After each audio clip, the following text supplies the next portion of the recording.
வணக்கம் நேயர்களே, ராஜ் நியூஸ் தொலைக்காட்சியின் விவாத நேரத்திற்கு உங்களை அன்புடன் வரவேற்பது தமிழரசி சிவக்குமார். இன்றைய விவாதத்திற்கான தலைப்பை முதலில் பார்க்கலாம். தொகுதி மறுவரையறை குறித்து அனைத்து கட்சி கூட்டம், அதிமுக பங்கேற்பதாக அறிவிப்பு, பிஜேபி புறக்கணிப்பு, ஓரணியில் திரளும் தமிழக அரசியல் கட்சிகள், தனி வழியில் செல்லும் பிஜேபி, நாம் தமிழர் கட்சி, பாதகமா சாதகமா? இது பற்றிய விவாதத்தில் கலந்து கொண்டு பல்வேறு கருத்துக்களை முன்வைக்க வந்திருக்கும் விருந்தினர்களை ராஜ் நியூஸ் தொலைக்காட்சியின் சார்பாக வரவேற்கிறேன். முதலில் இணையத்தின் வழியாக இணைகிறார் பிஜேபியிலிருந்து திரு தூத்துக்குடி செல்வம் அவர்கள். சார் வணக்கம். வணக்கம். அடுத்ததாக அரங்கிற்கு வந்திருக்கும் திமுக துணை கொள்கை பரப்பு செயலாளர் திரு கரூர் முரளி அவர்கள். சார் வணக்கம். தமிழ்நாடு காங்கிரஸ் சேவாதளம் மாநில தலைவர் திரு குங்ஃபு விஜயன் அவர்கள். சார் வணக்கம். நமதுரிமை காக்கும் கட்சியிலிருந்து திரு செங்கை பத்மநாபன் அவர்கள். சார் வணக்கம். செல்வம் சார், உங்களிடமிருந்துதான் ஆரம்பிக்கிறது இன்றைய விவாதம். அதாவது எப்படின்னா, உங்களுக்கு மக்கள் தொகைக்கு ஏற்ப ஒரு தொகுதி மறுவரை செய்யப்படுகிறது. அப்படி செய்யப்படும் பொழுது இங்கு நாம் ஏன் இது விவாதத்தின் பொருளாக எடுத்துக்கொள்கிறோம் என்றால், 39 தொகுதியிலிருந்து தமிழகம் 31 தொகுதிகளுக்கு குறைந்துவிடும். இது நம்மளுடைய பிரதிநிதித்துவத்திற்கு ஒரு மிகப்பெரிய பாதிப்பாக மாறப்போகிறது என்று அச்சத்தை வெளியிட்டிருக்கிறார் முதலமைச்சர் அவர்கள். ஆனால் இல்லை, அப்படி இல்லை என்று பாஜக தலைவர் அண்ணாமலை அவர்கள் இல்ல, அதற்கான வாய்ப்பே இல்லை. அமித்ஷா அவர்கள் கூட சொல்லியிருக்காரு, இதுல புரிதல் தான் தவறாக இருக்கிறது என்று மறு கருத்தையும் வெளியிட்டிருக்கிறார். இப்போ உங்களோட பார்வையிலிருந்து இந்த தொகுதி மறுவரையறை என்பது எதனால், எதற்காக அது இப்ப செய்யப்பட்டது, அதனுடைய பாதகங்கள் என்ன, சாதகங்கள் என்ன, அதை பத்தி முதல்ல சொல்லுங்க. ராஜ் நியூஸ் தொலைக்காட்சி நிறுவனத்திற்கு, நெறியாளர் சகோதரிக்கு, அதே போல என்னுடைய சக பங்கேற்பாளர்களுக்கு, குறிப்பாக தொழில்நுட்ப கலைஞர்களுக்கு என்னுடைய பணிவான வணக்கம். அதுமா இது ஒரு அவசியமற்ற ஒரு சர்ச்சை. ஏன்னு கேட்டீங்கன்னா, தொகுதி மறுசீரமைப்பு என்பது எப்படி நடக்க போகிற, மறுசீரமைப்பு நடக்கிறதாகவும் சொல்லல, டீலிமிடேஷன் நடக்கிறதாகவும் சொல்லல, எப்படி நடக்க போகுதுன்னு சொல்லல. அதுக்கு இடையில இவங்க ஒரு கற்பனையா, ஏன்னு கேட்டீங்கன்னா, எலெக்ஷன் கமிஷன் ஆஃப் இந்தியா அல்லது RP act, representation of people's act இருக்கு பாருங்க, அதுல ஏதாவது அமெண்ட்மெண்ட் கொண்டு வந்திருக்கணும். அப்படி எதுவுமே நடக்கல.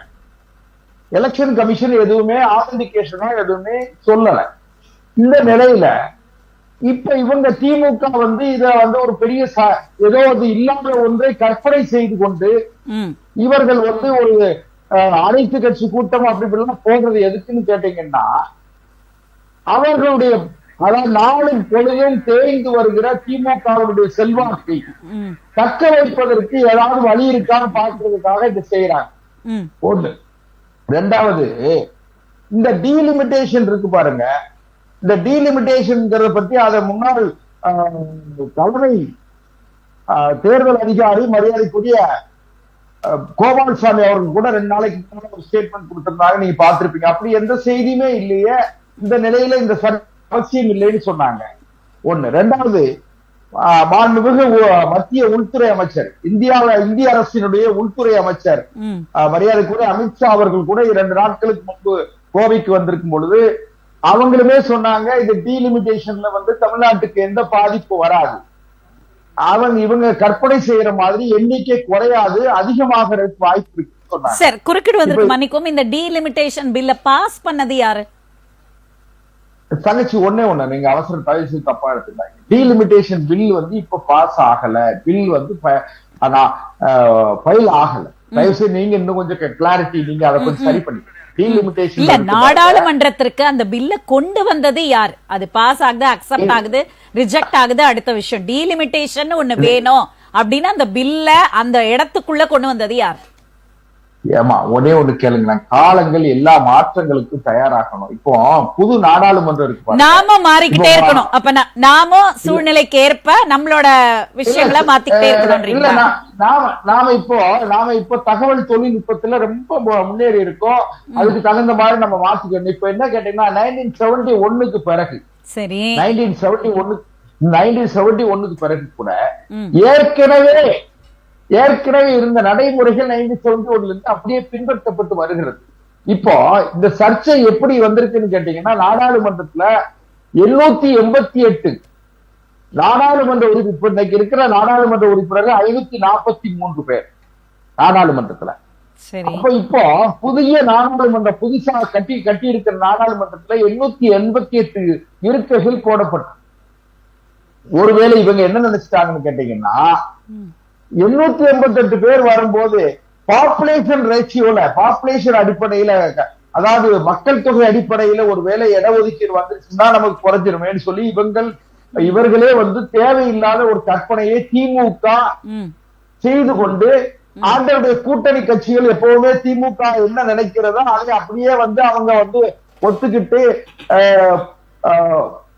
பின்பற்றக்கூடியவங்க. இந்த ஓரணியில் திரளும் அரசியல் கட்சிகள் திமுக கூட்டணி கட்சிகள் சொல்றீங்களா?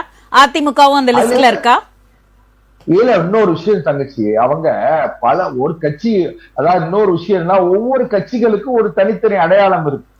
இப்ப நமதுரிமை காக்கும், இல்ல கேளுங்க, நமதுரிமை காக்கும் கட்சின்னு ஒண்ணு வச்சிருக்காங்க நம்ம அண்ணன் பத்மநாபன்.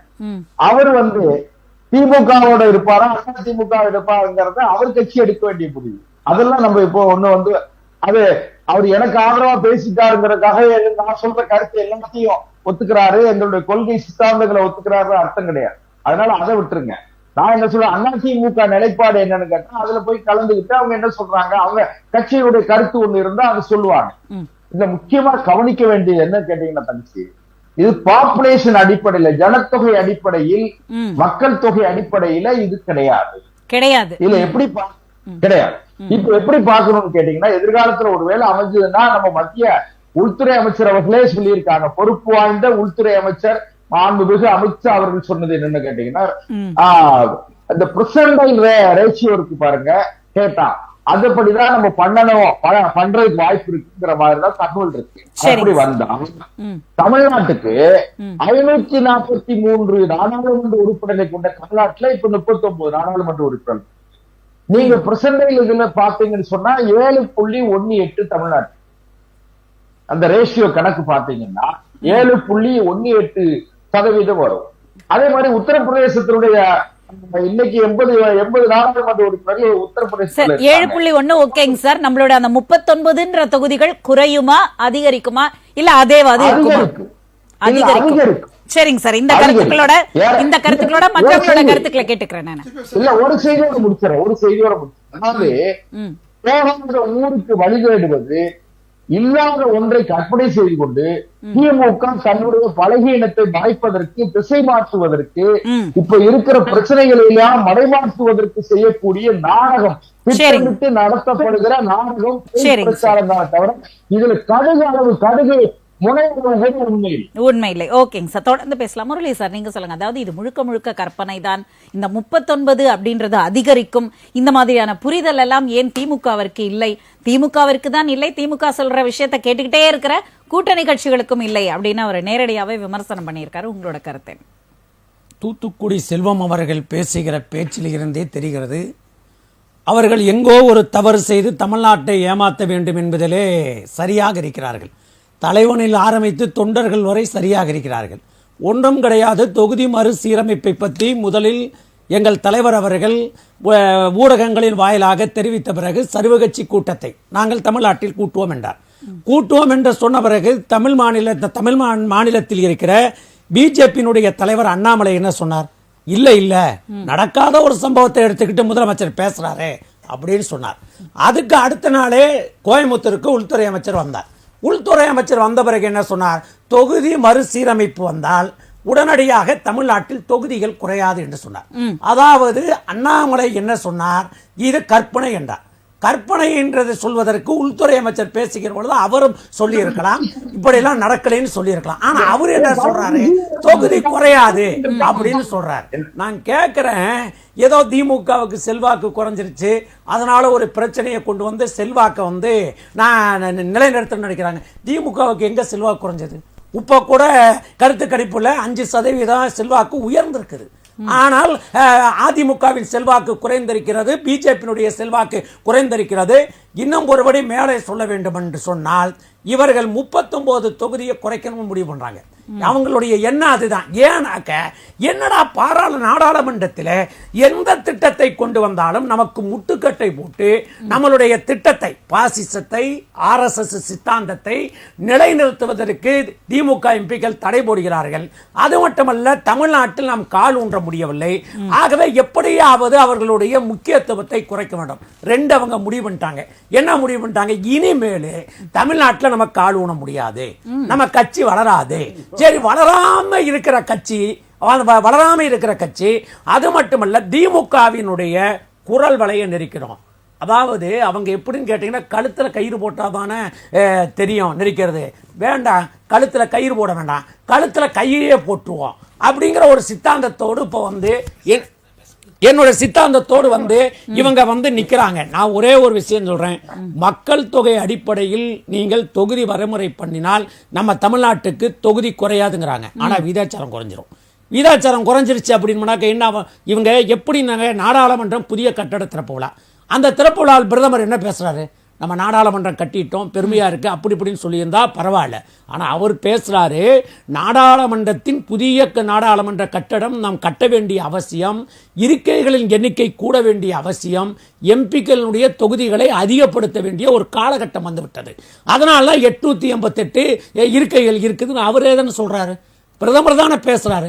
அப்ப என்னன்னு கேட்டீங்கன்னா, அவங்க ஒவ்வொன்றையுமே படிப்படியா அப்படியே அவங்க திட்டத்தை நிறைவேற்றணும்னு போடுறாங்க. அந்த திட்டமெல்லாம் நிறைவேறாது. திமுகவுக்கு செல்வாக்கு இல்லை அப்படி இப்படின்னு பேசிக்கிட்டு இருக்கிறது இவங்க தான். ஏன்னா அவங்க ஒன்றும் கிடையாது. பாமக அதே போல சில கட்சிகள் இல்லாமல் தமிழ்நாட்டுக்கு வந்தாங்கன்னா இவங்களுக்கு யார் போட்டினோ நோட்டா தான் போட்டியா இருக்கும். நான் இப்போ ஒன்றும் கிடையாது. இவங்க புறக்கணிச்சதுனால என்ன நட்டம் எங்களுக்கு? ஒரு நோட்டா புறக்கணிச்சா என்ன நட்டமோ அதான் நட்டம் எங்களுக்கு. சரிங்க சார், ஓகே. பத்மநாபன் சார், நீங்க பேசுங்க. அதாவது என்ன முக்கியமான ஒரு விஷயம் அப்படின்னா, இந்த நாடாளுமன்றத்துல அந்த இருக்கைகள் குறைஞ்சிருக்கு, அதை வச்சு இவங்க கற்பனை பண்ணிக்கிறாங்க.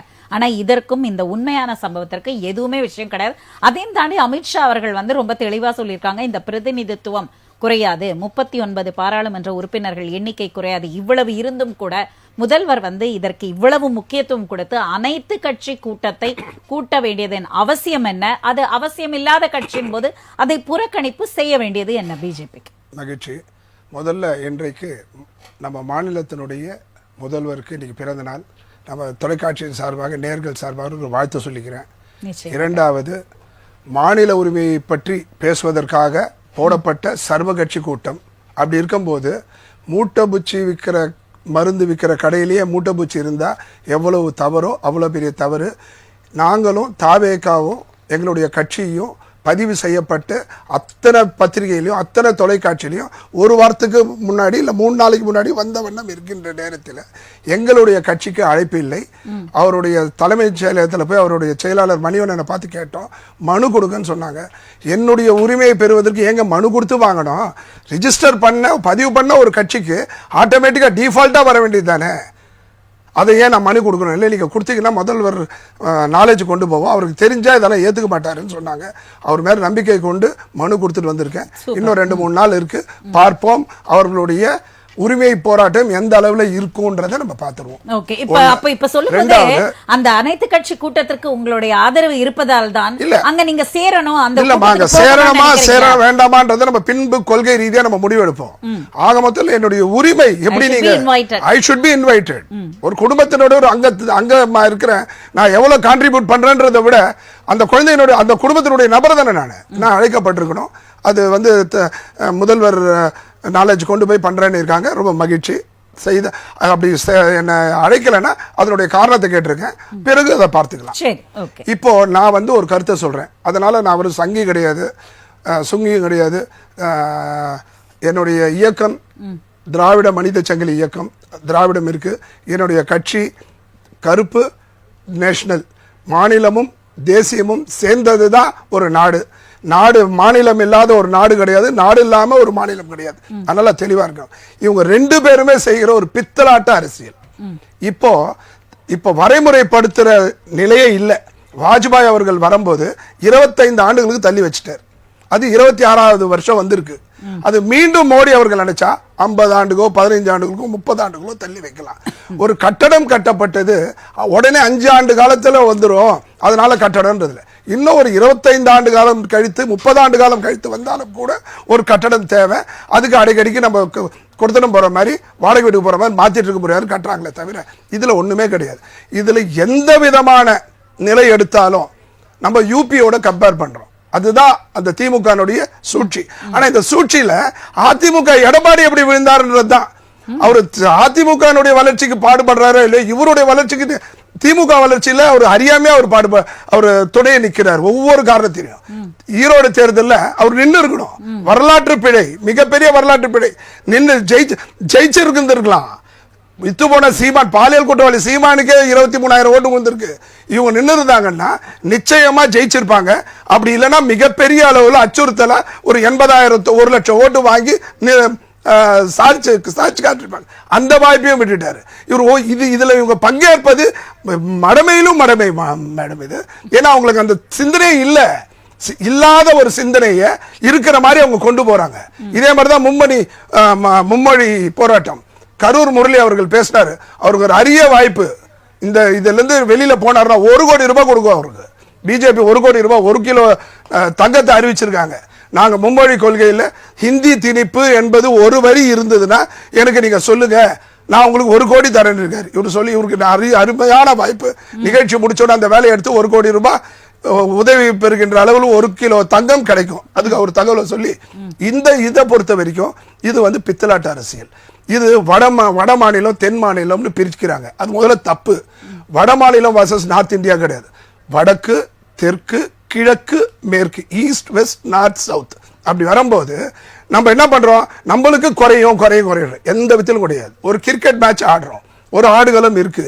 நான் ஆடும்போது 6 அடிச்சா பவுண்டரி வேற, அவங்க ஆடும்போது 6 அடிச்சா பவுண்டரி சின்னதுன்னு பண்ணாதான் தப்பு.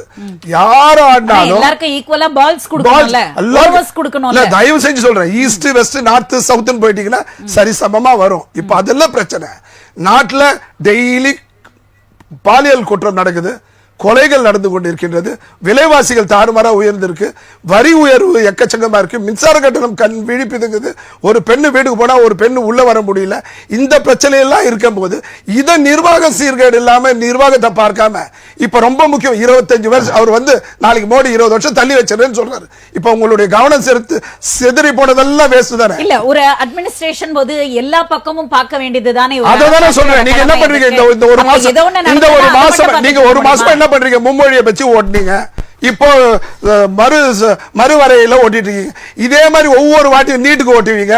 இதே மாதிரி தேவையற்ற இந்த கொம்பு சீவும் அரசியல் பல முறை சொல்லி போட்டு மத்திய அரசே நீங்க எதிர்த்து பண்ணி வர வேண்டிய படம் ஒண்ணு கூட வரலாமா? நன்றி சார். விஜய், முக்கியமான ஒரு விஷயம், ஏன்னா அவர் நிறைய சொல்லும் போது என்ன பண்ண, இணக்கமான ஒரு சூழ்நிலை மத்திய அரசோட வச்சுக்காம இருக்கிறதுனாலதான் நமக்கு அத்தனை திட்டங்களிலும் தமிழகம் புறக்கணிக்கப்படுகிறது, நமக்கு நிதியுதவி கொடுக்கப்படுவதில்லை. இப்படி இதெல்லாம் இருக்கும் பொழுது எப்படி மக்கள் கிட்ட சரியான திட்டங்களை கொண்டு செல்ல முடியும்? அதனால இணக்கமான மனது கண்டிப்பாக வேண்டும் மாநில அரசுக்குன்னு சொல்லியிருக்காரு. உங்களோட கருத்து? இணக்கமான எப்படி அண்ணாமலை கட்டுப்பிடிச்சு சொல்றாரா பத்மநாபன் சார்? இல்ல என்ன இணக்கமா வேணும்ன்றீங்க? அவங்க எது சொன்னாலும் வேணான்றீங்க, முட்டுக்கட்டை போடுறீங்க, போராட்டம் தப்பா சொன்னீங்கன்னா இணக்கமா இருக்கு. தப்பா சொன்னா எப்படி ஏத்துக்க முடியும்? நான் என்ன கேக்குறேன், பொதுவாவே கேக்குறேன். பேட்டி பச்சாவ் பேட்டி படாவ்னு சொல்றாரு. யார் சொல்றாரு? நம்மளுடைய பிரதமர் மோடி சொல்றாரு. பேட்டி பச்சாவ்னா என்ன? நீ படாவுக்கு காசு கொடுக்குறியா? படம் படிக்கிறதுக்கு சமக்கர கல்விக்கு உதவி கேட்டா நீ நேஷனல் எஜுகேஷன் பாலிசி அடாப்ட் பண்ணாதான் தருவான்னு சொல்லிட்டு அடம் பிடிக்கிற. அப்ப ஏன் பேட்டி பச்சாவ் பேட்டி படாவ் எப்படி குழந்தை எப்படி படுக்க இருங்கண்ணே? இருங்க அப்புறம் பேசி முடிச்சு கவுண்டர் கொடுங்க. நான் என்ன சொல்றேன், உங்களுக்கு மேல எப்படி எனக்கமா தான் இருக்கிறோம். அதுல எந்த மாற்று கருத்து கிடையாது. சொன்ன மாதிரி நான் கட்டியெல்லாம் பிடிச்சிக்க முடியாது. எங்க வேலையை கரெக்டா செஞ்சுட்டு இருக்கிறோம். உங்களுக்கு என்னன்னா பயம், தமிழ்நாட்டினுடைய வளர்ச்சியை கண்டு பயம். செல்வம் சார் சொன்னாரு, திமுக ஒரு பலவீனமான ஒரு பாதையை நோக்கி போயிட்டு இருக்கு, அதனாலதான் மற்ற விஷயங்கள் அவங்க திசையை திருப்புறாங்க அப்படின்னு. அப்படிலாம் ஒண்ணுமே கிடையாது. அவரு தான் தேவையில்லாம அவசியமற்ற சர்ச்சைன்றாரு. அவசியமற்ற சர்ச்சை யாருக்கு இருக்கும்? அவசியமற்ற சார்ஜ் யாருக்குன்னா பிஜேபி அண்ணாமலைக்கு. ஏன்னா அவர் தமிழ்நாட்டை சார்ந்தவர் கிடையாது. இருங்க ஒரு நிமிஷம் இருங்க, நீ பேசும்போது நான் பேசல, பேச விடுங்க. இருங்க நான் சொல்றேன். அதே மாதிரி உங்களுக்கு போய் நான் என்ன, நீங்களே சொல்றீங்க, கரெக்டான கேள்வி கேட்டீங்க. அதிமுகவே பங்கேற்றாங்கன்னா அவங்க மக்கள் மேல நனல் இருக்குன்னு அர்த்தம், தமிழ்நாட்டு மேல அக்கறை இருக்குன்னு அர்த்தம். இவர் கேட்டாரு ஏன் அதிமுக பங்கேற்றுக்கிட்டாங்கன்ட்டு. ஒன்லி பிஜேபி தான் அதை வந்துட்டு நாம் தமிழர் கட்சியை கணக்கு சேர்க்க முடியாது. சிம்பிளா சொன்னார், அதிமுக தன்னை வளர்த்துக் கொள்வதை காட்டிலும் அவர் இபிஎஸ் அவரை வளர்த்துக் கொள்வதை காட்டிலும் திமுக வளர்றதுக்கு தான் பெரும்பான்மையான நேரம் அப்படிலாம் கிடையாது. அவர் பிஜேபி வளர்றதுக்கான வேலை தான் நிறைய செஞ்சாங்க. பிஜேபிக்கு தான் அவங்களோட ஆட்சி செய்யும் போது கொத்தடிமையா இருந்தாங்க. நீங்க மாத்தி சொல்லாதீங்க மேடம். அவர் அதான் இன்னைக்கு சொல்றாரு அத. ஆனா இன்றைக்கு அனைத்து அது கூட்டணி கட்சிகளா இருந்தாலும் சரி, எதிர்கட்சிகளா இருந்தாலும் சரி, அனைத்து கட்சிகளும் நீங்க மட்டும் ஏன் அதுல கலந்துக்கலன்னா என்னன்னா, தமிழ்நாட்டில் இருந்துட்டு பிஜேபி பண்ண முடியாது. அங்க சென்ட்ரல் இருக்கிற பிரதமர் கோச்சிப்பாரு, அமித்ஷா கோச்சிப்பாருன்ற ஒரே காரணம் தான். உங்களுக்கு நாட்டு மக்கள் மேல, தமிழ்நாட்டு மேல அக்கறை கிடையாது. இருங்க மேடம், நம்ம அவர் அப்புறமா சொல்லிட்டோம் பதில். அதுதான் நான் சொல்றேன். அது இப்ப சிம்பிளாவே எடுத்துங்களேன். எப்படி அதை டீலிமிட்டேஷன் பண்ணா வந்து குறையாது, ஆட்டோமேட்டிக்கா குறையும். இதேதான் 2 நாள் முன்னாடி சீதாராமையா சொல்லியிருக்காரு. கர்நாடகனுடைய முதலமைச்சர் தெளிவா சொல்லிடுறார், கண்டிப்பாக இதுக்கு வந்து அவங்க 28ல இருந்து 26 ஆகும். அதே மாதிரி ஆந்திர பிரதேசம், மொத்த ஆந்திர பிரதேசம் சொல்றேன், 42 34 ஆகும். அதே மாதிரி கேரளாக்கு 20ல இருந்து 12 ஆகும். தமிழகத்துக்கு 39ல இருந்து 31 ஆகும். கிளீனா சொல்லியிருக்காங்க. இப்போ வந்து முதலமைச்சர் திரு ஸ்டாலின் அவருக்கு தான் சொல்றாரா? அத்தனை சதன் சைடுக்கே பாதிப்பு ஏற்படும். அவங்க ரொம்ப டெக்னிக்கலா பண்றாங்க இந்த வேலையை. அதனாலதான் இப்ப சொன்னாரு தெரியுமா, 20% இப்ப வந்துட்டு மோடி இது வேணான்னு சொல்றேன். This is only precautionary method. இது இந்த கூட்டம் வந்து போட்டது என்னன்னா பிரிகாஷனரி மெத்தட். இது பிரிகாஷன், இது தடுக்கிறது. அதே மாதிரி ப்ரொடெக்ஷன் மெத்தட். நீ நாளைக்கு எதை வேணா செய்வ. எப்படி ஏற்கனவே ஒரே நாடு, ஒரே மொழி, ஒரே இனம் சொல்லிட்டு இருக்கிற ஆளுங்க நீங்க எதை வேணா செய்வீங்க, ஏன்னா பவர் உங்ககிட்ட இருக்கிறனால. அதனால எல்லாம் கட்சி அது நீங்க சொன்ன அதே அதிமுக வந்து எதிர்கட்சியில வலுவான கட்சி இன்னைக்கு அந்த கூட்டத்தில் கலந்துக்கிறாங்கன்னு அர்த்தம் என்னன்னா, தமிழகத்துக்கும் எந்த சேதம் வந்துடக்கூடாது, கண்டிப்பா அதை செய்வாங்கன்ற அவங்களுக்கு ஒரு கால்குலேஷன் இருக்கு. அதனாலதான் கலந்துக்கிறாங்களே வழிய மற்றபடி நீங்க சொல்ற மாதிரி பிஜேபிக்கு அக்கறை கிடையாது. ஏன்னா இருக்கிறவங்க அத்தனை பேருமே வந்து வடநாட்டை சார்ந்தவங்க. அதில் இருக்கிற அத்தனை பேருமே வடநாட்டில் சார்லனா கூட அவங்க ஃபுல்லா வந்துட்டு நார்த் இந்தியன் ஸ்டைல்லே இருப்பாங்க. நீங்க பாருங்க, நார்த் இந்தியன் ஸ்டைல்ல தான் எல்லா விஷயமும் ட்ரெஸ்ஸிங் சென்ஸ், பேசுற வார்த்தைகள் இருக்கனால அவங்களுக்கு தமிழ்நாட்டை பத்தி அக்கறையும் கிடையாது. நீ எத்தனை எம்பி தொகுதி போனா அவங்களுக்கு என்ன, வந்தா இதுக்கு என்ன? இந்தியாவே வேற்றுமையில் ஒற்றுமை தான் சார். நம்ம போடுற ட்ரெஸ், நம்ம பேசுற மொழி, சாப்பிடுற சாப்பாடு எது வந்தாலும் மனதால் நாம் இந்தியர் அப்படின்ற உணர்வோட, மனதால் இந்தியன் அவங்களுக்கு ஒன்றா இல்ல, மனதால் அவங்களுக்கு வடநாட்டுக்காரன் எண்ணம் தான் இருக்கு. சரி, ஓகே. தமிழ்நாட்டுக்காரன் கிடையாது, அவங்களுக்கு வடநாட்டுக்காரங்கள் அந்த எண்ணம் தான் இருக்கு. செல்வம் சார், சார் முக்கியமான ஒரு கேள்வி செல்வம் சார் உங்களுக்கு, அதாவது தமிழகத்தில் எதிர்க்கட்சியாக இருக்கின்ற அதிமுகவை தமிழ்நாட்டிற்கு வந்து எப்படி பிரதிநிதித்துவம் குறைஞ்சிரும் சொல்லி இதுல பார்ட்டிசிபேட் பண்றாங்க. ஆனா தமிழக பாஜக மாநில தலைவர் அண்ணாமலை அவர்கள் வந்து இல்ல, மத்தியில இருக்கிற அரசாங்கம் நம்மள வந்து குறை சொல்ல, அதனால தமிழ்நாட்டு மக்களோட நலனை மனசுல எடுத்துக்காம நான் இதுல பங்கெடுக்க மாட்டேன்னு சொல்லியிருக்காரு. அப்போ தமிழக பிஜேபிக்கு தமிழ்நாட்டு மக்கள் மேல அக்கறை இல்லையா?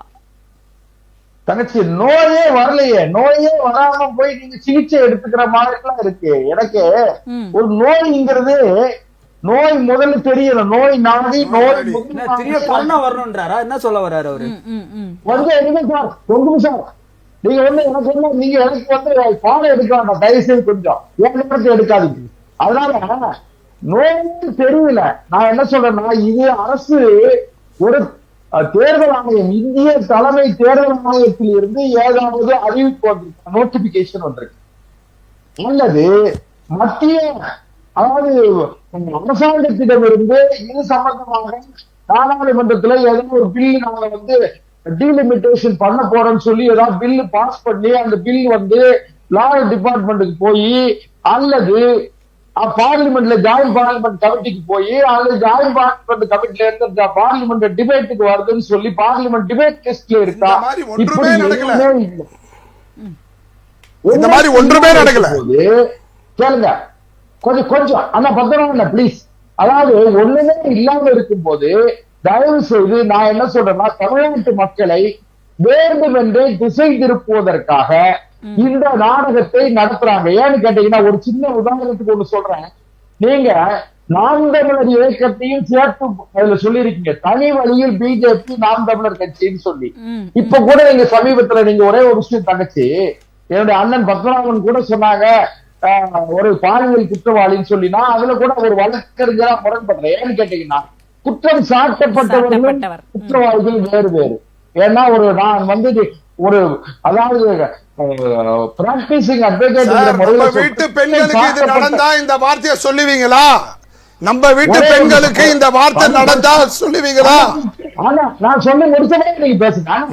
அதாவது இதையும் சேர்த்து சொல்லுங்க. அதனால இப்போ நான் எதுக்காக சொல்ல வந்தேன்னு கேட்டீங்கன்னா, இதுல போய் சட்டம் பேசுறீங்களே கொஞ்சம் இல்ல. திமுக அரசாங்கம் தன்னுடைய தவறுகளை, தன்னுடைய பலகீனங்களை மறைப்பதற்காக வேண்டும் என்ற இன்னும் ஒரு சின்ன விஷயம், ஒரு ஹிடன் அஜெண்டா திமுகவுக்கு இருப்பதாக நீங்க திரும்ப திரும்ப திமுகவிற்கு பலவீனம் அப்படின்னு சொன்னீங்க. முரளி சார குறுக்கிட்டு சொன்னாரு, திமுக வளர்ந்து கொண்டுதான் இருக்கிறது, பல சாதனைகளை செய்து கொண்டு இருக்கிறது. பலவீனம்னு எந்த இடத்துல சொல்றீங்க? இல்ல அத வந்து ஒரு தரவுகளோட சொன்னா அவருக்கு சரியா புரியும். சகோதரி ஒன்னே ஒண்ணு கேளுங்க. திமுக வந்து மிகப்பெரிய செல்வாக்குள்ள கட்டமைப்புள்ள ஒரு கட்சி கூட 1991 வெறும் ஒரே ஒரு இடம் கலைஞர் மட்டும் துறைமுகத்திலே கரையேறி வந்தார். மறந்துடாதீங்க. 91, 96 மிகப்பெரிய செல்வாக்கோடு இருந்த மரியாதைக்குரிய புரட்சி தலைவர் அம்மையார் அவர்கள் கூட 96 சட்டமன்ற தேர்தலில் அவர்கள் முதலமைச்சராக இருந்த அந்த கட்சியினுடைய தலைவர் உள்ளிட்டு அவர்கள் தோத்து போனாங்க. அதனால நீங்க இதை வந்து ஒரு பெரிய விஷயமா நீங்க இன்னைக்கு பெரிய பலசாலியாக அதிகார பேர்வையில் அவர்கள் தங்களை பல பலசாலியாக காண்பித்துக் கொண்டிருக்கிறார்களே தவிர, பலகீனங்கள் இன்னும் வந்து மே ஜூன் மாசத்துக்கு பிறகு இந்த பலகீனங்கள் பட்டவர்த்தனமாக வெளியே தெரியாது.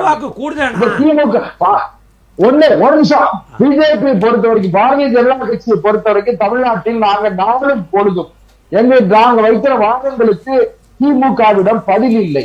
திமுக இன்னும் ஒண்ணு கேட்டீங்கன்னா, ஒரு ஹிடன் அஜெண்டா திமுகவுக்கு என்ன இருக்குன்னு கேட்டா, அவர்கள் நேற்றைக்கு முதலமைச்சருடைய பிறந்தநாள் விழா நேற்றைக்கு நடந்தது.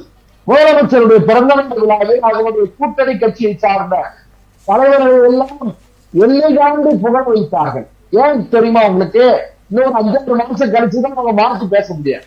ஏன்னு கேட்டா, மாத்தி பேச வேண்டிய சீட் ஷேரிங் இருக்கு பாருங்க. சீட் ஷேரிங்ல பார்கெனிங் கெப்பாசிட்டியா அவங்க க்ளோஸ் பண்றாங்க. அதாவது கூட்டணி கட்சிகளுடைய பார்கெனிங் கெப்பாசிட்டி இருக்கு பாருங்க, பேர வலிமை. அந்த பேர வலிமையை திமுக குறைக்கிறது. அதுதான் முக்கியம். இப்போ நாளைக்கு திமுகவோட நாளை ஒரு 5ஆம் தேதி நடத்துகிற அனைத்து கட்சி கூட்டத்துல எனக்கு அந்த கூட்டம் நடக்குமா என்று சந்தேகமாக இருக்கிறது. ஒருவேளை நடந்தால் அந்த கூட்டத்துல இந்த திமுக கூட்டணி கட்சி சார்ந்தவர்கள் எல்லாம் ஒரு நிமிஷம், கூட்டணி கட்சி சார்ந்தவர்கள் எல்லாம் தமிழகத்தினுடைய உரிமையை காப்பதற்கு, மாநில சுயாட்சியை காப்பதற்காக வந்திருக்கிற கலைஞரின் மகன் முத்துவேல் கருணாநிதி ஸ்டாலின் அவர்களே, எங்களுக்கு பின்னால் நாங்கள் எந்த நிலையிலும் அணிவகுத்து வருவோம் இப்படிலாம் சொல்ல வச்சு நாளைக்கு இவங்க சீட் பார்கெனிங் வந்து பண்ண முடியாது. 18 சீட்டுன்னா 18 சீட்டு கையில் போட்டு போ, இல்லைன்னா வெளியே எங்கேயும் போ. 6 சீட்டு தான் உனக்கு.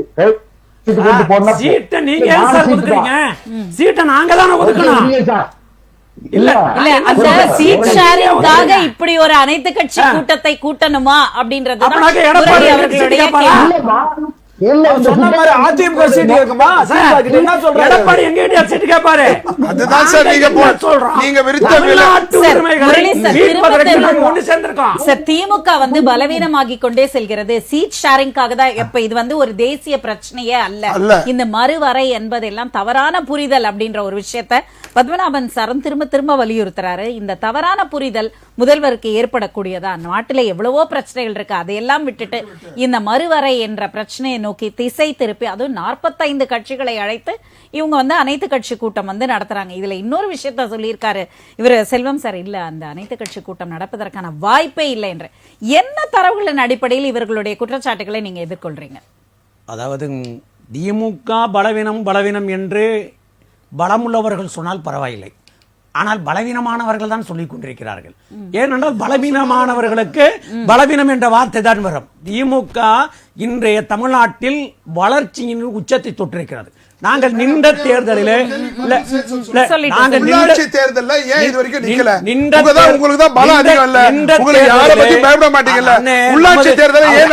அவருக்கு ஒரு கோவம். என்ன கோவம்னா, அவர் கட்சியை நாங்க அழைக்கலன்னு ஒரு கோவம். அது உனக்கு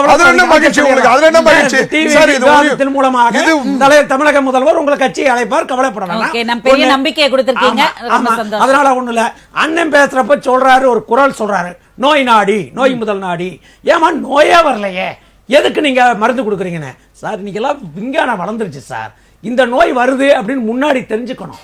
தெரிஞ்சு மருந்து கொடுத்துக்கிட்டு இருக்காங்க, வரக்கூடாதுன்னு. சார், ஆகவேதான் மறுசீரமைப்பின் மூலமாக தொகுதி குறைவு என்ற நோய் தமிழ்நாட்டுக்கு வந்துவிடக்கூடாது என்பதற்காக எங்கள் தலைவர் ஒரு நல்ல மருத்துவராக இருந்து மருத்துவம் பார்த்துக் கொண்டிருக்கிறார். ஆகவே இருக்கிற நோயை விட்டுட்டாரு.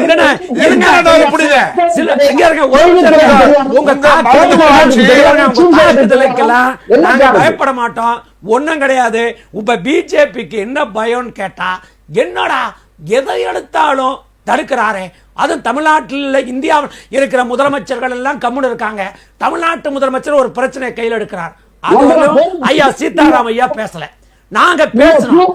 நாங்க தொகுதி மறுசீரமைப்பு கூடாது, இருக்கக்கூடாது, கர்நாடகா பாதிக்கும், தெலுங்கானா பாதிக்கும், ஆந்திரா பாதிக்கும் என்று சொன்ன பிறகு அந்த மாநிலத்தினுடைய முதலமைச்சர்கள் எல்லாம் இப்பொழுது எதிர்ப்பு குரல் கொடுத்திருக்கிறார்கள்.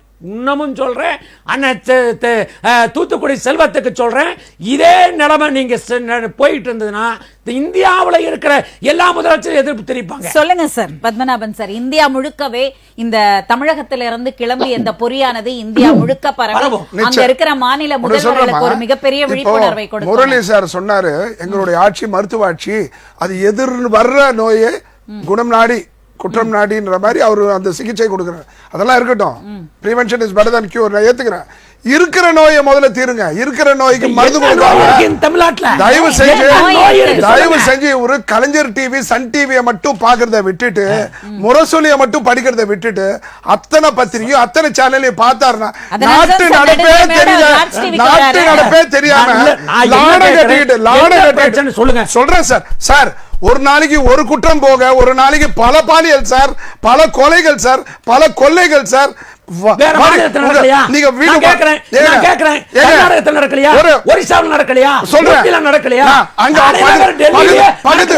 பக்கத்து வீட்டுல திருடு போச்சு சொல்லிட்டு என் வீட்லயும் திருடிக்கோங்க, பக்கத்து வீட்டுல பாலியல் நடந்து சொல்லிட்டு எங்க வீட்டு பெண்களையும் பாலியல் படிக்க. தயவு செஞ்சு நீங்க முதல்ல கம்பாரிசன் எல்லாத்துக்கும் பண்ணுங்க. நம்ம தமிழ்நாட்டில் அந்த அதிமுக ஆட்சியில் 8 லட்சம் எஃப்ஐஆர், உங்க ஆட்சியில 1 லட்சம் எஃப்ஐஆர் போட்டிருக்கீங்க. உங்க மந்திரி சொல்றாரு, எங்க ஆட்சியில குற்றங்கள் கம்மி, 1 லட்சம் எஃப்ஐஆர் சொல்லி தயவு செய்ய தப்பு பண்றவங்க அத்தனை பேரையும் நீங்க புடிச்சீங்கன்னா எஃப்ஐஆர் ஏறணும் சார். தயவு ஒப்பிடுறது எதுல ஒப்பிடும், கடன் ஒப்பிடுங்க. அதிமுக 5 லட்சம் வாங்கிச்சு, கேளுங்கம்மா, என்னுடைய சுற்றுலா நான் என்ன சொல்றேன் சார், ஒரு நிமிஷம் சார், அதெல்லாம் நீங்க போய் பித்தலாட்டம் அங்க பண்ணீங்க, இங்க பேசாதீங்க.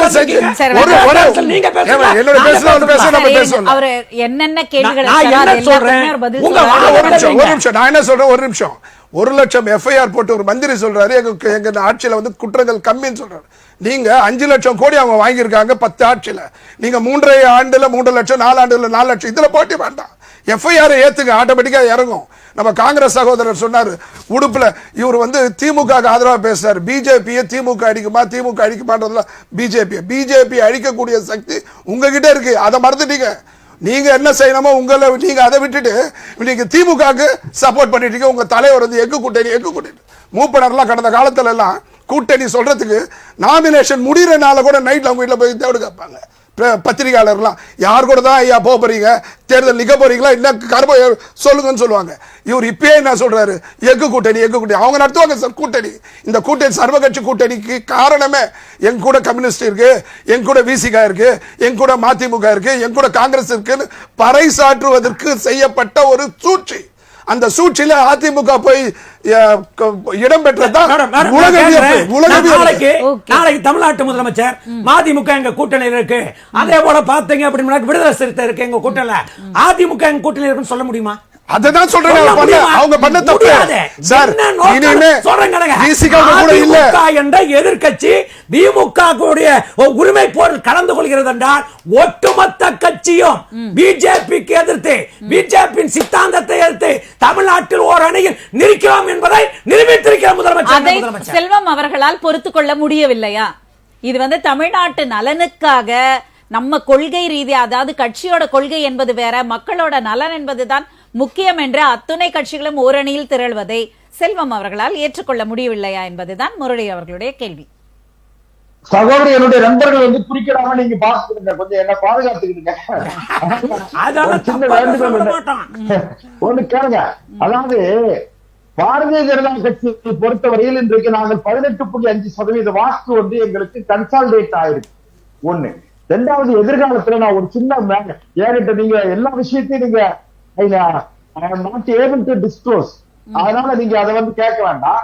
ஆனால் இன்றைய இன்னும் எங்களிடத்துல ஒரு 25% வாக்குகள் தயாராரு. 25% வாக்குகள் உள்ள கட்சிகள் எங்களோடு கூட்டணிக்கு வரப்போகிறார்கள். நாங்கள் 2026 தேர்தலில் ஏறக்குறைய 40% மேல வாக்குகளை பெற்று இப்பொழுதே அதை தக்க வைத்துக் கொண்டிருக்கிறோம். அதுக்கான கட்டமைப்புகளை உருவாக்கி கொண்டிருக்கிறோம். அதனால எங்களை பார்த்து இவங்களுக்கு ஒரு பயம். இப்ப அவங்களுக்கு என்ன கேட்டீங்கன்னா, திமுக வெர்சஸ் பிஜேபி என்கிற களம் அப்படித்தான் இருக்கு. சார் காமெடி பண்ணாதீங்க சார், விவாத மேடையை காமெடி ஆக்காதீங்க தலைவா, தயவு செஞ்சு. என்னங்க நீங்க தயவு செஞ்சு புரிஞ்சு யதார்த்தத்தை பேசுங்க. இதே களவு உலகத்திலே வாழ்ந்துட்டு என்ன ஆகும்? இங்க பாருங்க, இப்படி நீங்க பேச திமுகவுக்கு வெற்றி, திமுகவுக்கு வெற்றி. செல்வம் சார், பிஜேபி வந்து ஒரு பெரிய கட்சியாக வளர்ந்து வர்றதுன்றது ஒரு காமெடியா இருக்கு அப்படின்னு சொல்றாரு பத்மநாபன் சார். என்னதான் நீங்க ஓட்டு சதவீதத்தை மேற்கோள் காட்டினாலும் இவங்க நம்ம பொருட்படுத்தி பேச வேண்டிய அவசியம் இல்லை சார். உங்க நன்மைக்கோசம் சொல்றேன் சார். இந்த மாதிரி சொல்லிட்டு மீண்டும் ஆட்சி வந்துருங்க, மீண்டும் திமுக ஆட்சி வந்துருங்க. புரிஞ்சுக்கோங்க, இன்னைக்கு ஒரு நாளைக்கு பல கொள்ளைகள், பல பெரிய பெரிய பிரச்சனை நடந்துட்டு இருக்கு. புரிஞ்சுக்கோங்க சார். அரங்கில இருக்கிறவங்க மாதிரி பேசலாம். முதல்ல அவர் பேசட்டும். செல்வம் சார், உங்களோட கருத்துக்களை நீங்க நிறைவு செய்யுங்க. அதாவது பாரதிய ஜனதா கட்சி வலுவான கட்டமைப்புகளை உருவாக்கி கொண்டிருக்கிறது. வர ஜூன் மாசத்துக்கு பிறகு நீங்க பாத்தீங்கன்னா ஆச்சரியப்படக்கூடிய அளவிற்கு கட்சிகள் வந்து எங்களோடு வலுவான ஓட்டு வங்கி உள்ள அரசியல் கட்சிகள் கூட்டணிக்கு தயாராக இருக்கிறார்கள். அது எப்படின்னு நான் இப்ப சொல்ல முடியாது. ஆனா அதனால இவங்களுக்கு திமுகவுக்கு எங்களை பார்த்து பயமும் அச்சமும் உருவாயிருக்கு. ஏன்னு கேட்டீங்கன்னா, சமீபத்தில் நடந்த டெல்லி சட்டமன்ற தேர்தலில் நாங்க வெற்றி பெற்றிருக்கோம், ஹரியானால வெற்றி பெற்றிருக்கோம், மகாராஷ்டிரால வெற்றி பெற்றிருக்கோம். டெல்லியில எல்லாம் பாத்தீங்கன்னா எல்லாருமே என்ன சொன்னாங்க, அரவிந்த் கெஜ்ரிவால் கஷ்டம் இல்ல, ரொம்ப மிகப்பெரிய கஷ்டம், அவர் மிகப்பெரிய ஜாப் பேசுறாங்க, வீழ்த்தியாச்சு. அதே மாதிரி மகாராஷ்டிரால பாத்தீங்கன்னா பார்லிமெண்ட்ல தோத்துட்டாங்க, அசம்பிளியில தோத்துருவாங்கன்னு சொன்னாங்க. மிகப்பெரிய அளவில் அடுத்த பார்லிமெண்ட் தேர்தல், அடுத்த பாராளுமன்ற தேர்தல் நீங்க தான் சார் ஆட்சி. நேருடைய 17 ஆண்டு கால பிரதமர் பதவியை முறியடிக்கிறீங்க, நீங்க ரெக்கார்டை முறியடிக்கிறீங்க. அதுல மாற்றுக்கிறது கிடையாது. சட்டமன்றத்துல வாய்ப்பு இல்ல, கோட்டை விட்டாங்க. நீங்க அத்தனை பேர் ஒத்துமையா இருந்தா முடியும். செல்வா, நீங்களாவது கற்பனையில இருந்தீங்க, அவர் கற்பனை உலகத்துக்கே போயிட்டாரு. இல்ல கற்பனை உலகம், நீங்க ஆண்டானா சரி, ஓகே. விஜயன் சார், முக்கியமா இப்ப செல்வம் சார் முன்வைத்த கருத்துனா, நாட் ஏபிள் டு டிஸ்க்ளோஸ், அதிகமான வாக்கு சதவீதத்தை வைத்திருக்கின்ற கட்சிகள் எல்லாம் பிஜேபியுடன் சேர்ந்து மிகப்பெரிய களம் யாருக்காகனா திமுக வெர்சஸ் பிஜேபி. அதுல ஆட்சி பிடிக்க போகிறது பிஜேபி, எந்த மாற்று கருத்தும் இல்லை. இந்த பயத்தெல்லாம் பார்த்துதான் ஒன்றுமே ஒரு வேலைக்கே ஆகாத பிரச்சனை, புரிதலே இல்லாத பிரச்சனையை கையில எடுத்துக்கிட்டு அனைத்து கட்சி கூட்டம் கூட்டப்படுகிறது. ஆமா, உண்மைதான், அவர் சொன்னது கரெக்டான உண்மைதான். ஏன்னா ஏற்கனவே 11% இருக்குது, அதை சொல்லின்னு தீராங்க. திடீர்னு என்ன சொல்லிட்டாருன்னா 18.5 ஆயிட்டோன்ட்டாரு. இருங்க, ஆயிட்டான்ட்டாரு. அதுக்கப்புறமா என்ன சொல்றாரு, ஒரு ஜூன் மாசத்துக்குள்ள 60% வந்துடும். அவர் என்ன சொல்றாருன்னா அப்படிதான் சொல்ல வர்றாரு. 60% வந்துடும். டோட்டலி தமிழ்நாட்டுல இருக்க 8 லட்சம் இது 8000 இருங்க சார், 8 கோடி மக்கள்ல வந்துட்டு இருங்க. நீங்க ஃபுல்லா பேசாம அவரையே பேச விட்டுருங்க, அவரே பேசிட்டு இருக்கட்டும். அதாவது ஓட்டு சதவீதம் அதிகம் உள்ள கட்சிகள் எல்லாம் வராங்க, நீங்களா அவங்க எல்லாம் யாருன்னு தான் இப்ப விஜயன் சார் கேக்குறேன், பதில் சொல்லணும்.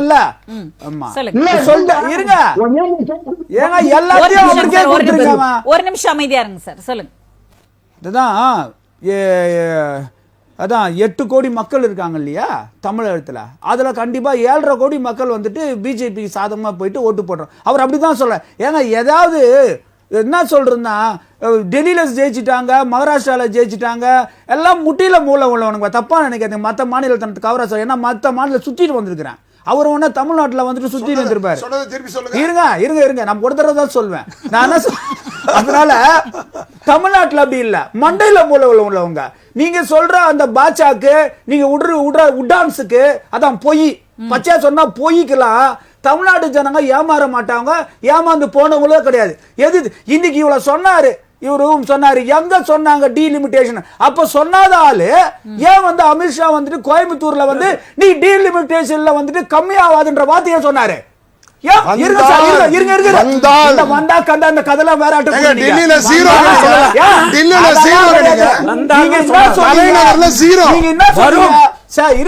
பேச விடு, நான் கரெக்டா நல்லா வந்துட்டு நல்லா பேசுங்க.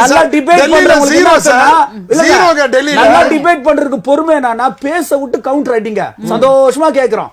நான் சொல்றேன்னா நீங்க வந்துட்டு என்ன சொன்னீங்க, அந்த மாதிரி டீலிமிட்டேஷன் என்றா யாரு நோட்டிபிகேஷன் எங்க வந்ததுன்னு கேட்டீங்க இல்லையா? அந்த நோட்டிபிகேஷன் வராமையா வந்துட்டு நாங்க தான் தவறா சொல்லிட்டோம்ப்பா, ஓட்டு கோசம் சொல்லிட்டுங்கப்பா, எல்லா கூட்டணி கோசம் பிரிச்சு கொடுத்து கோசம் அதிமுக பிரிச்சு கொடுக்க போறோம். யாரு இந்தியா கூட்டணி அதிமுக கூட வந்துட்டாங்க, பிரிச்சு கொடுக்க போறோம். அந்த கதையில இருங்க ஒரே நிமிஷம் இருங்க. ஆனா ஏன் அமித்ஷா வந்து நம்ம கோயம்புத்தூர் மீட்டிங்ல டீலிமிட்டேஷன் வராது வந்தாலா சொல்லல, வந்தா you don't have to afraid, கண்டிப்பா உங்களுக்கு அந்த தொகுதிகள் குறைபடாதுன்னு ஏன் சொன்னீங்க? ஆல்ரெடி இருங்க, அதுக்கு ஒரு பதில் சொல்லுங்க. நீங்க சொல்லுங்க. நீங்க எல்லாத்தையும் நீங்க கவுண்டர் கொடுத்தீங்கன்னா நான் பண்ணா உங்களுக்கு பேச மாட்டேன். நான் என்ன சொல்றேன், இது விவாதம் தான. வந்து அப்படி சொல்லாம அது நீங்க இந்த மாதிரி திட்டுத்தனம் ஓபனாவே சொன்னா, இந்த மாதிரி தில்லு முள்ளு இந்த திட்டுத்தனம் பண்ணுவீங்கன்னு சொல்லிட்டு தான் முதல்ல சொன்ன மாதிரி this is a precautionary step. அந்த precautionary இருங்க.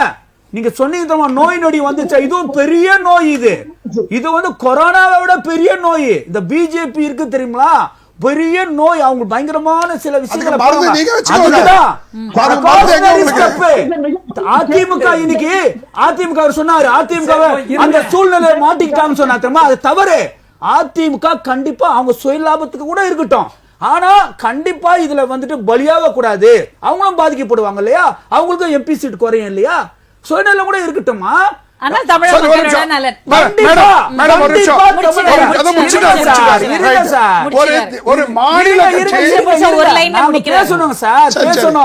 நீங்க சொன்ன மாதிரி திமுக கூட உறவு வச்சிருந்தா பேச வேணாங்க. நாங்க பேசணும்ல. அதனால இது திட்டமிட்ட ஒரு சதி நடக்குது இல்லன்னு வச்சுக்கோங்க. அப்படி இருந்தா 5ஆம் தேதி இங்க கூட்டம் நடத்துறாங்க அனைத்து கட்சி கூட, ஏன் அண்ணாமலைக்கு உடனே புஷ்குன்னு வந்துட்டு அவரு வந்து திரட்டுறாரு, எல்லாருக்கும் சைன் வாங்குறாரு? ஏன் உனக்கு உண்மையாவே அதுல வந்துட்டு விஷம் இல்லனா நீ 5ஆம் தேதி அந்த சிக்னேச்சர் முகாமை ஏன் வைக்கிற? இரண்டு முக்கியமான கேள்விகளை வந்து முன் வச்சிருக்கீங்க நீங்க சார். 45 கட்சிகள் கலந்து கொள்ளும், இது வந்து 45 கட்சிகள் வந்து கலந்துக்கிறாங்க. அதுல அண்ணாமலை அவர்கள் வந்து இல்ல நாங்க கலந்து கொள்ள முடியாது அப்படின்றது அங்க போயிட்டு இல்ல தவறான புரிதல் அப்படின்னு எடுத்து வைக்கலாமே தவிர கருத்துக்கள் கலந்து கொள்ளவே முடியாதுன்றது எந்த விதத்துல நியாயன்றது அவருடைய ஆதரவு. பிஜேபி தன்னுடைய நிலைப்பாட உணர்ந்திருக்கு. நம்ம தேசிய கட்சின்னு இவர் அண்ணனுக்கு முதல்ல நம்ம பேர் என்னங்க விஜயன் சாருக்கு தெரியும்னா அவர் தேசிய கட்சின்னு. அவர் தமிழ்நாட்டில் இறங்கினாலும் வடநாட்டில் ஏறுதுன்னு பொய்யான குற்றச்சாட்டு இருந்தாலும் கூட தேசிய கட்சிக்கு ஒரு பாதிப்பும் கிடையாது. இவர் ஏன் பதறாருன்னு தெரியல. ஒண்ணு. ரெண்டாவது, திமுக ஆட்சியில எதுவுமே நடக்கலன்றாங்க. ஜாக்டோ ஜியோ பிரச்சனையில வந்து இன்னைக்கு அவர் சொல்லியிருக்காரு, என்ன சொல்லியிருக்காரு, 75 ஆண்டு கால சுதந்திர இந்தியாவில் திமுக முதலமைச்சர் தற்கால முதலமைச்சர் ஸ்டாலின் அவர்களை போன்ற ஒரு முதலமைச்சர் இதுவரை இந்தியாவில் இருந்ததில்லை. வாக்குறுதிகளை கொடுத்து வாக்குறுதிகளை நிறைவேற்றாமல் சொல்லியிருக்காரு. அது பிரச்சனை இல்லையா? ரயில்வே ஸ்டேஷன்ல போய் பிற்போக்கு தனங்க பெயிண்ட் அடிக்கிறது எவ்வளவு பெரிய தப்பு. உங்களுக்கு மட்டும் மொழி பிரச்சனையா? எங்களுக்கு மொழி பிரச்சனை இல்லையா? தயவு செய்து புரிஞ்சுக்கோங்க. சொல்லிதாங்க பச்சை தமிழ் காமராஜரை நீங்க வீழ்த்துனீங்க. இந்த வார்த்தை சொல்லிதாங்க காமராஜர் வீழ்த்துட்டு இன்னைக்கு வந்து என்ன சொல்றீங்க, நாங்கள் தருவதும் காமராஜர் ஆட்சி சொல்றேன். அதை கேட்கல இவரு. அதை சார் உங்களுக்கு வேணும் நீங்க கூட அழிச்சிக்கீங்க. யார் வேணான்றா? பாத்தீங்களா ஒரு தேசிய கட்சி பேசாது.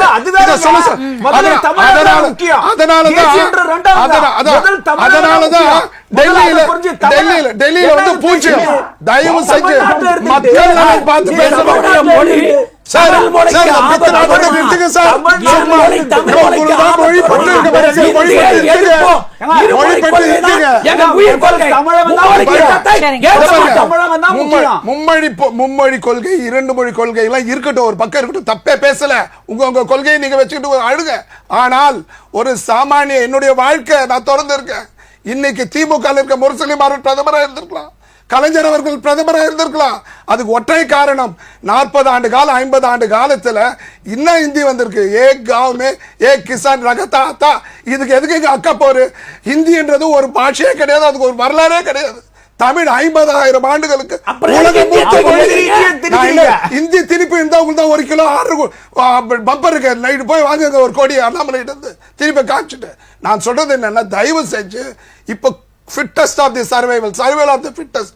இப்போ யார் யாருக்கு என்னென்ன படிக்க முடியுமோ, நான் என்ன சொல்றேன், தமிழ்நாட்டில் மொழியில அப்படியே அசக்கிறீங்களா, அப்படியே கொந்தளிக்கிறீங்களா, அத்தனை மாநிலத்திற்கு மாணவருக்கு ஒரு நிலை கொண்டு வாங்க.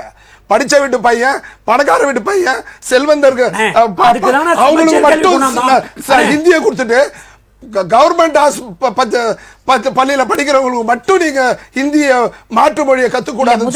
இல்ல அவர் ஒரு கருத்து முன் வச்சார். இப்போ அதற்காக தானே சமச்சீர் இருக்கிற எல்லா போர்ட் ஆஃப் எஜுகேஷன்ல எடுத்துட்டு மேடம், நீங்க ஒரு ஆசிரியர், தயவு செஞ்சு அவர் முன்வைத்த கருத்துக்களை உங்களுக்கு நான் என்ன சொல்றேன், நீங்க தமிழ் மீது கொண்ட, உங்க தாய் மீது மொழி கொண்டது உண்மை என்று சொன்னால், மாநிலத்திற்கு அத்தனை மாணவர்களுக்கும் ஒரே நிலை கொண்டு வாங்க. சொல்லுங்க. மொழியில உங்களை காட்டில எங்களுக்கு உணர்வு உண்டு.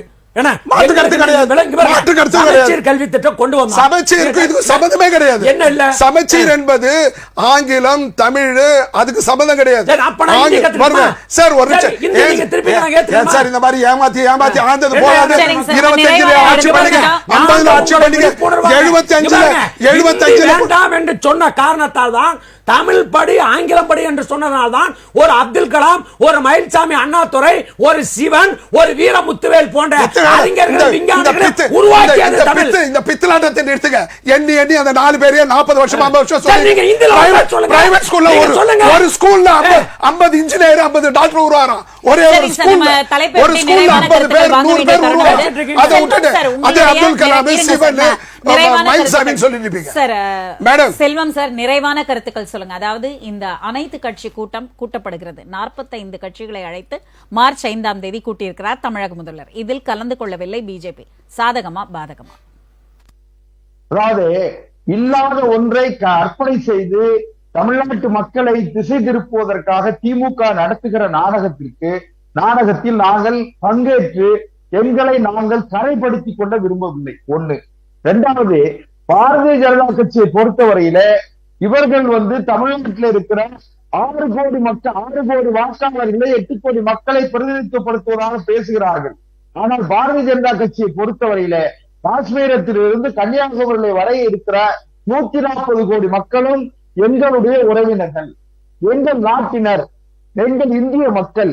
பாரதிய ஜனதா கட்சியை பொறுத்தவரையில ஜாதி இல்லை, மதம் இல்லை, மொழி இல்லை, அனைவருக்கும் அனைத்தும் என்கிற சித்தாந்தத்தில் நாங்கள் உறுதியாக இருக்கிறோம். எங்கள் தலைவர் பாரத பிரதமர் நரேந்திர மோடி அவர்கள் உறுதியாக இருக்கிறார்கள். அதனால இன்னொரு ஒரு விஷயம் கேட்டீங்கன்னா, எங்களை பொறுத்தவரையில தமிழ்நாட்டில் நீண்ட நெடுங்காலத்திற்கு பிறகு தமிழ்நாட்டில் நாங்க 18.5% வாக்குகளை பெற்றிருக்கிறோம்.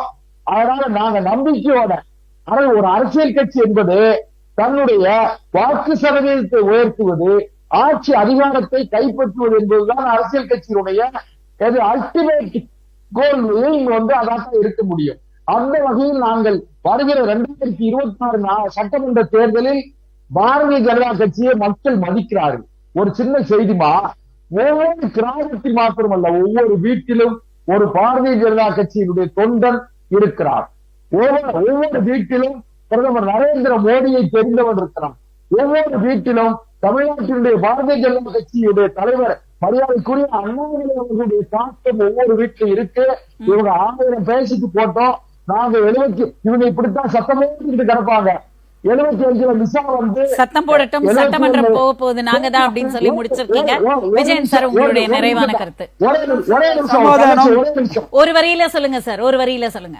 அதாவது இவங்க முடிஞ்சா மேல ஏறி பார்ப்பாங்க. என்னன்னு சொன்னா, நேருவின் மகனை வருக நிலையான ஆட்சி தலைவர், நடந்தவை நடந்தவையாக இருக்கட்டும், நடப்பவை நல்லவையாக இருக்கட்டும், கண்கள் படித்தது, இதயம் இனித்தது, இதெல்லாம் இவங்க சும்மா ஏமாத்துறதுக்கு சொல்றது. இந்த ஏமாற்று நடப்பவை நல்லவையாக இருக்கட்டும்னு அவரே அவரிடம் சொல்லியிருக்காரு. உங்களுடைய நிறைவான கருத்து என்ன? ஆமா, நடப்பவே நல்லவையாட்டம். அதுக்குதான் இவ்வளவு போராட்டமே. அவர் சொன்னாரு மத சார்பா இல்லைன்னு. ஏங்க உங்களை தான் 2002 வந்துட்டு குஜராத்தில் நடந்த கலவரத்துல எல்லாரையும் கொன்னு பிக்கிஸ் மாநில குடும்பத்தை வந்துட்டு அந்த பொண்ணு பிரெக்னெண்டா இருக்கும் போது ரேப் பண்ணி கொன்னவங்க மத சார்பற்ற ஆட்சின்னு சொல்றாரு. இந்த அளவுக்கு பச்சையா போய் பேசக்கூடாது. முதல்ல அதுல இருந்தே தெரியுது இவங்க பொய்க்கே பிறந்தவங்க. நாங்க என்ன கேக்குறோம்னா, இப்போ கன்க்ளூஷனுக்கு வரேன்.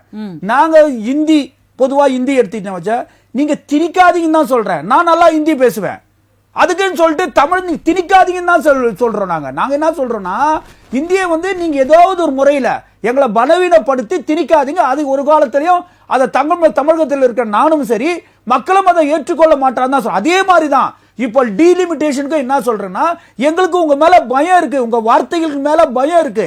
நோட்டிபிகேஷன் இல்லாமையா அங்க அமித்ஷா பேசுற. அதனாலதான் அனைத்து கட்சிகளும் கூட்டி இதற்கான முடிவு எடுத்து தான் செஞ்சிருக்காங்க ஒழிய மற்றபடி பிஜேபிக்கு பயந்துகிட்டோம் மற்ற காரியங்கள மக்களை எப்படியாவது பாதுகாக்க வேண்டும். அதே தான் ஒரே ஒரு குறிக்கோள்.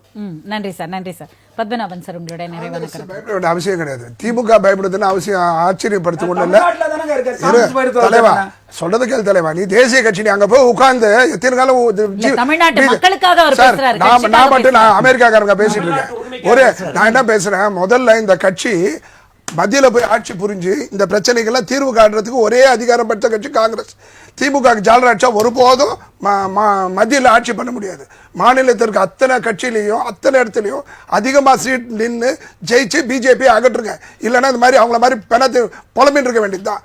ஒண்ணு இந்தியா கூட்டணி, இந்தியா ஒரே நிமிஷம், ஒரே ஒரு வரி பாதகமா சாதகமா. இப்ப ஒன்னே ஒண்ணு, இப்ப அப்பா அரசியல் அம்மா அரசியல் போயிட்டு இருக்கு. அம்மா அம்மா அம்மா பிராண்டிங் முடிஞ்சு போச்சு. அந்த அம்மா தமிழ்நாடே உலகமே அவங்கள அமெரிக்கால போனா கூட அம்மானுவாங்க. இப்போ ஒரு ஸ்கூல்ல நேத்து போய் பேசி இனிப்பு கொடுத்துருவாங்க. காலையில அந்த குழந்தைகிட்ட மைக் கொடுத்தா எங்க முதலமைச்சர் ஸ்டாலின் தாத்தா அவர்கள் சொல்றாங்க, அந்த அளவுக்கு டெஸ்பரேட்ல பிராண்டிங் பண்ணாதீங்க. அந்த 7 வயசு குழந்தைக்கு நீங்க அப்பா கிடையாது, தாத்தா. அதனால தயவு நான் என்ன சொல்றேன்னா, இல்ல நான் தயவு செஞ்சுதான் ஏமா நான் சொல்றது அப்பா ஏமா தமிழ்நாட்டுல ஒரு பிரஜையா என்னோட கருத்தை சொல்றேன். இதுக்கு தலைப்பே முக்கியம் இல்லம்மா. இது மக்கள் நான் சொல்ற ஒண்ணுமே இல்ல. நானே சொன்னேன் அதெல்லாம் இல்ல. நான் என்ன சொல்றேன், உலகமே உங்களை அப்பான்னு கூப்பிடுற அளவுக்கு உங்க நிர்வாகத்தை உலகமே உலகமே உங்களை அப்பான்னு கூப்பிடுற அளவுக்கு நீங்க நிர்வாகம் பண்ணுங்க. நானும் சேர்ந்து. நன்றி சார். உங்களுடைய நிறைவான கருத்து. அண்ணன் தூத்துக்குடி செல்வம் பேசுறப்ப எப்படி அமித்ஷா பேசினாரோ அப்படியே பேசினார். 2024 ஆண்டு நான் பிரதமர் மோடி அவர்கள் பிரதமராக அமர்வதற்கு தொடங்கப்பட்டது. 2025 ஆண்டு டெல்லியில நாம் வெற்றி பெற்ற ஆண்டாக தொடங்கியதுனாரு. டெல்லியில வேணா பிஜேபி வெற்றி பெற்றிருக்கலாம், ஆனா டெல்லியில திமுகவினுடைய திட்டம் தான் வெற்றி பெற்று இருக்கிறது.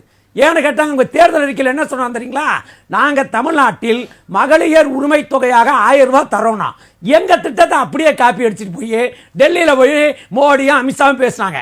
நாங்கள் ஆட்சிக்கு வந்தால் நாங்கள் மகளிர் உரிமை தொகையாக 2500 தருவோம். நாங்க எங்க திட்டம் வெற்றி பெற்றுச்சு.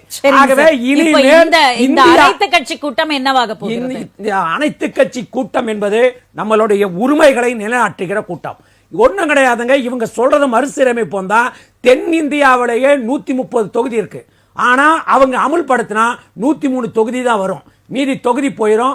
ஆகவே எங்கெல்லாம் தமிழகமும் தென்னிந்தியாவும் பாதிக்கப்படுகிறதோ, இல்லை ஒட்டுமொத்த இந்தியா பாதிக்கப்படுகிறதோ, அப்பொழுது ஒற்றை உரிமை குரல் ஒலிக்கும். அந்த உரிமை குரல் முத்துவேல் கருணாநிதி ஸ்டாலினுடைய குரலாக இருக்கும். ஒரு சிங்கம் கர்ஜித்தால் காட்டில் இருக்கிற நரிகள் ஓடும். ஆகவே தளபதி கர்ஜித்திருக்கிறார். இதோ பாருங்கள், பிஜேபி என்ற நரிகள் கண்டிப்பாக. நன்றி சார், நன்றி. இன்றைய விவாதத்தில் கலந்து கொண்ட அத்தனை பேருக்கும் ராஜ்நியூஸ் தொலைக்காட்சியின் சார்பாக மனமார்ந்த நன்றிகள். நேயர்களே, அடுத்த நிகழ்ச்சியில் உங்களை சந்திக்கும் வரை நன்றி கூறி விடைபெறுவது தமிழரசி சிவகுமார்.